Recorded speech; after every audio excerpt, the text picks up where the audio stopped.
გამარჯობა თანამებრძოლებო, დაგიბრუნდით ძალიან ცხელ-ცხელი სიახლეებით. გაიმზადეთ ჩაი და უყურეთ ვიდეოს ბოლომდე. გვირდებით ამ ვიდეოში გაიგებთ ყველაზე საინტერესო სიახლეებს ჩვენს მებრძოლებზე და ასევე თუ რა ხდება MMA-ის სამყაროში. დავიწყოთ. გარს მოგოდგა ალექსანდრ თოფურიას ჩხუბი, რომელიც 9 თებერვალს კვირას გამთენისას 5 საათზე დაიწყება და ფრელი მქარდის პირველი ბრძოლა იქნება. ამიტომ არ გამოგებაროთ, რაც თავარი ალექსმა წონად წარმატებით ჩააბარა და სასწორზე 61 კილოგრამი და 400 გრამი დააფიქსირა. ამ ბრძოლისთვის ალექსანდრემ უკვე გაიარა ფოტოსესიაც და UFC საიტზე შეგვიძლია მისი მოძებნა. ბუკმეიკერების აზრით ალექსი ამ ბრძოლაში ფავორიტია და როგორც ჩანს ნელ-ნელა იწყებენ ჩვენი მებრძოლების დაფასებას, რადგან გახსოვთ ალბათ თუ რამხელა ფავორიტი იყო უმარი მერაბთან ბრძოლის დროს. როგორც იცით, ორივე მებრძოლის კუთხეში განსაკუთრებული ხალხი იქნებიან. ალექსანდრეს კუთხეში მისი ძმა ილია, ხოლო კოლბის კუთხეში ვოლკანოვსკი. თავად ვოლკმა გააკეთა ბრძოლაზე კომენტარი და თქვა: კოლბი 16 წლიდან ჩემი სპარინგ პარტნიორია. ის ყოველთვის მზად იყო, რომ ჩემთვის პარტნიორობა გაეწია.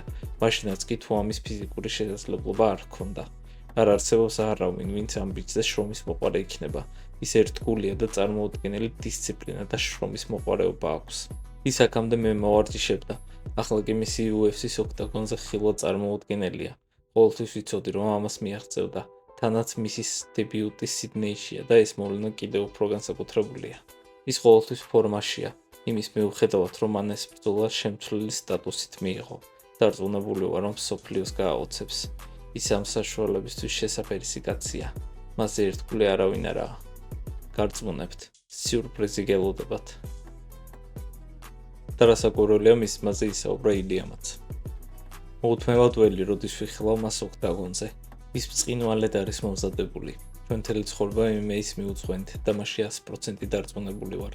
ვიცი რა შეუძლია ჩემს მას, ის ჩემპიონი გახდება. ეს მხოლოდ დროის საკითხია. შესაძლოა მერაბდოულიშვილმა მალე სხვა წონაში გადასვლა მოინდომოს.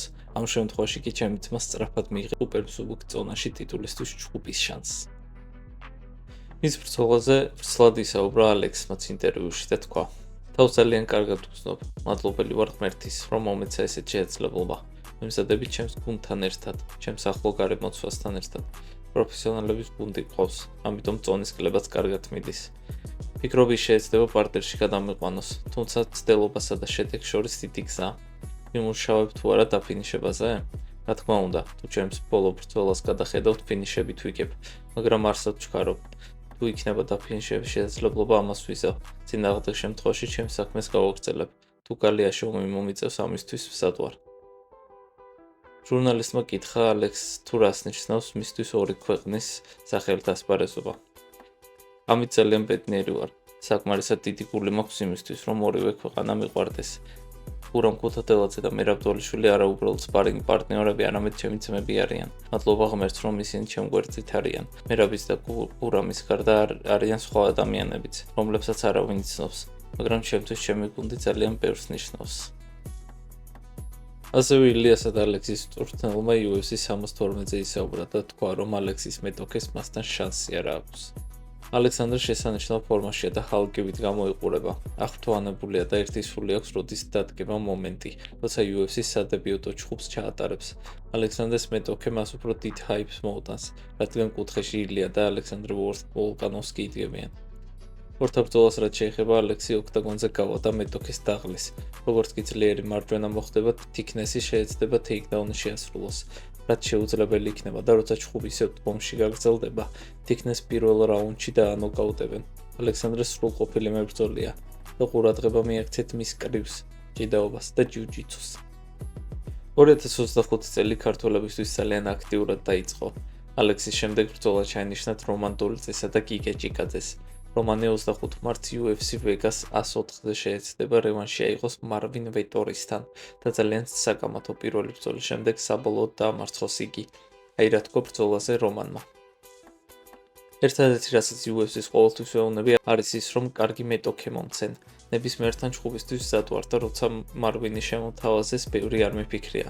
ვეტორის საწინააღმდეგო არაფერი მაქვს. უბრალოდ ფიქრობ, რომ ჩვენს პირველ ბრძოლაში მსაჯებმა არასწორი გადაწყვეტილება მიიღეს და ის ჩხუბი მე მოვიგე, რასაც მარტში დავამტკიცებ.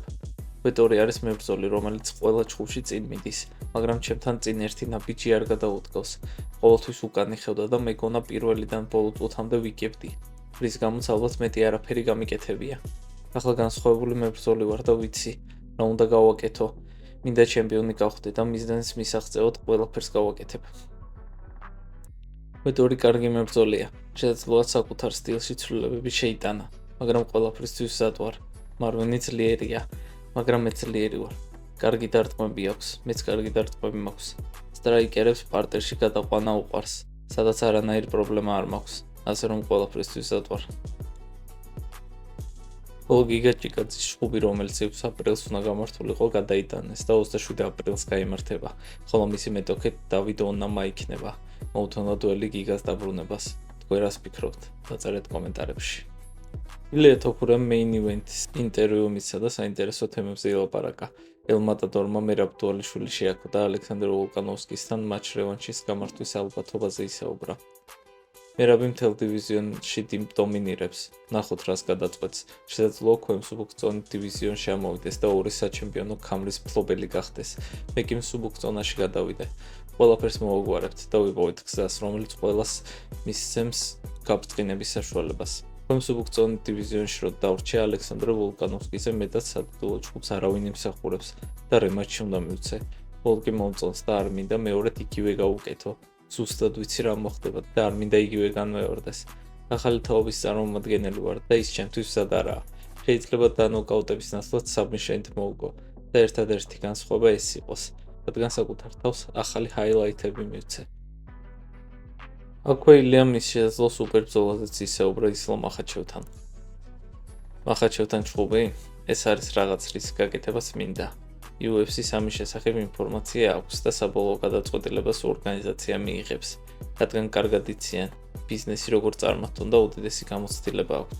თუ მეტყვიან, რომ ქამრის დაცვა განვაგრძო და ქვემსუბუქწონით დივიზიონში დავრჩე, შეიძლება ეს გავაკეთო, თუმცა თუ ასვლის უფლებას მომცემენ, ამასაც სიხარულით გავაკეთებ. ისლამი შესანიშნავი მებრძოლია და pound for pound რეიტინგში პირველ ადგილს იკავებს, თუმცა მე მსოფლიოში საუკეთესო ვარ და ვიცი, რომ შემიძლია ყველაფერი გავუკეთო, რასაც მოვისურვებ. რატომ? იმიტომ, რომ მასიურად უკეთესი ვარ. ილია თოფურია ისლამ მახაჩევი შეიძლება UFC-ს ისტორიაში ყველაზე დიდი ბრძოლა გამოდგეს. თუმცა ამაზე მაინც ჯერ ყველა ჩურჩულით საუბრობს, რადგან ამ ბრძოლის ჩანიშვნა ერთი შეხედვით შეუძლებელი ჩანს. თვითონ ისლამი ამბობს, რომ აღარ სურს დაბალი წონიდან მებრძოლებთან ჩხუბი, რადგან მათი დამარცხების შემდეგ ფანები ამბობენ, რომ დაბალი წონის მებრძოლის დამარცხება მისთვის მარტივია. რის გამოც მას მაღლა წონაში ასვლა და მეორე ტიტულის მოპოვება სურს.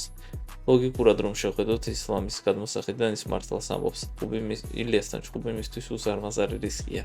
ისლამის დაინტერესება ამ ბრძოლაზე ჩემი აზრით მხოლოდ დიდი ჩეკით შეიძლება. და ნახოთ რას მოიფიქრებს დენა ვაიტი. მანამდე კი ალექსის კარზე მეინ ივენტზე ერთმანეთს დრიგუს დუპლესი და შონ სტრიკლენდი დაუპირისპირდებიან ერთმანეთს. ამ ბრძოლის გამოტოვებას არ გირჩევთ, რადგან როგორც ორივე მებრძოლი ამტკიცებს, საოცარი შერკინება გველის.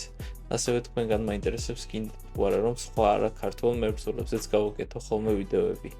თუ არა, რადგან როგორც იცით, ყოველთვის არ არის ბევრი სალაპარაკო ჩვენს მებრძოლებზე, რის გამოც იგვიანებს ხოლმე არხზე ვიდეოები. დაწერეთ აუცილებლად კომენტარებში. მე კი შეგახსენებთ, რომ გამოიწეროთ არხი, რადგან 10,000 გამომწერამდე სულ ცოტა გვაკლია.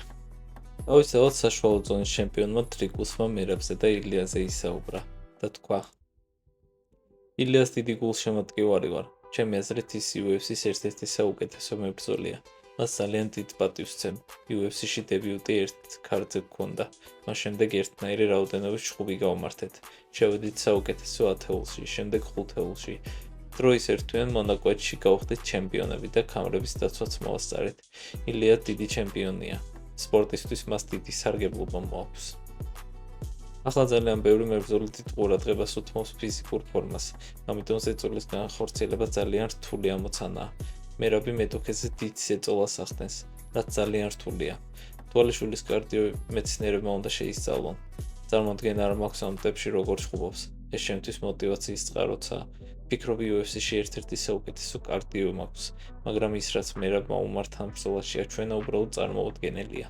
საკუთარ თვალებს არ უჯერებდი. თვალიშვილი მას განუწყვეტლივ უტევდა. ხოლო ვიდეოს ბოლოსკენ მერაბი შესაძლო მომავალ ბრძოლაზე გეტყვით, როგორც იცით, მის ზონაში მებრძოლები უკვე აღარ დარჩნენ, ვინც მერაბთან არ არის დამარცხებული. ამიტომ ერთ-ერთ შესაძლო ვარიანტად უმსუბუქესი ზონის ჩემპიონს, პანტოჟას მოიაზრებენ. მან თავადაც ისაუბრა ამ ბრძოლაზე და თქვა: მერაბთან ჩხუბი და მეორე ქამრის დასაკუთრება ძალიან მინდა. შანსი თუ მომეცა, ჩემთვის შვენიერი იქნება. ეს იდეა ხალხმა ჩამოწვეთა და ვფიქრობ, ცუდი ვარიანტი ნამდვილად არა. ჩემი აზრით, მერაბთან შანსი მექნება. აქამდე შონ ომალისთან ჩხუბზე ვფიქრობდი, რადგან მან ჩემზე ცუდად ილაპარაკა. ახლა კი მერაბის ვარიანტს განვიხილავ. მიმაჩნია, რომ დვალიშვილთან უკეთესი შანსი მექნება. კარგი გრეპლერი ვარ და ჩემი ჯიუ-ჯიტსუც მომწონს. მერაბმა პარტერში რომ გადამიყვანოს პრობლემა არ შემექნება. რადგან ვიცი როგორ ვიმოძრაო. ჩავნიშნოთ ეს ორთაბრძოლა ჩემს მშობლიურ ქალაქში და თვითმფრინავით მგზავრობაც არ მომიწევს. ეს მინდა და UFC-ს ამას აუცილებლად ვთხოვ. მე კი შემდეგ შეხვედრამდე გემშვიდობებით. არ გამოტოვოთ ალექსანდრე თოფურიას დებიუტი UFC-ში. ბრძოლის შემდეგ შევხვდებით. დროებით.